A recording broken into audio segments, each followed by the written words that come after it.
La meta Perica, otra vez Laura. Se apoya en cortito. La tiene más, recae finalmente. ¡Golazo! ¡Gol!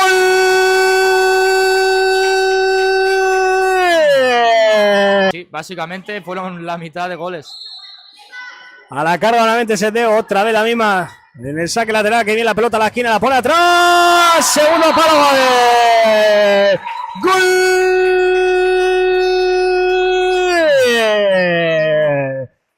De la primera. Porque se debo a rep español. Y yo creo que descansará poco, Adri. Sí, porque además ya se ve que es la líder del equipo, no solo por el brazalete, sino por el rol que lleva en el campo. Ojo. Ojo, viene Carlota, no para la pone para Irene. ¡Gol!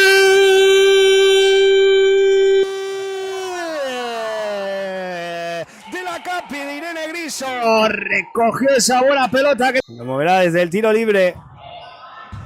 Moviendo a Andrea para Carlota nuevamente. Por dentro puede buscar nuevamente a la 5. Bien con Andrea a la pared. Viene Carlota, la deja otra vez en bandeja. Le cae Irene, tiene peligro. Puede el recorte. Irene. ¡Ay, mi madre! ¡Qué chicharro! ¡Gol!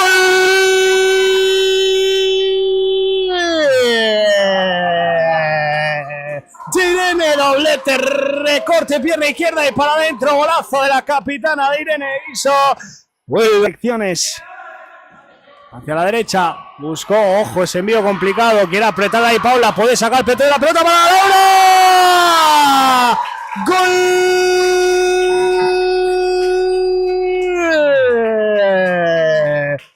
Marta, la pulsarán Jock, la pelota, con un poco de fortuna, ¡gol!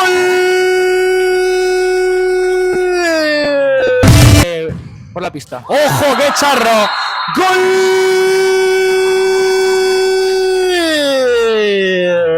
De Laura. Está llevando el MVP, La pelota de Adriana, golpeo, le pega otra vez a Adriana. Ahora sí. ¡Gol!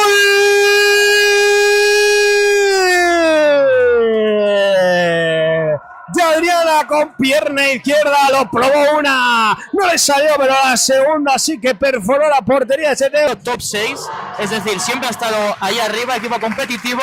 Y categoría de plata del fútbol sala femenino.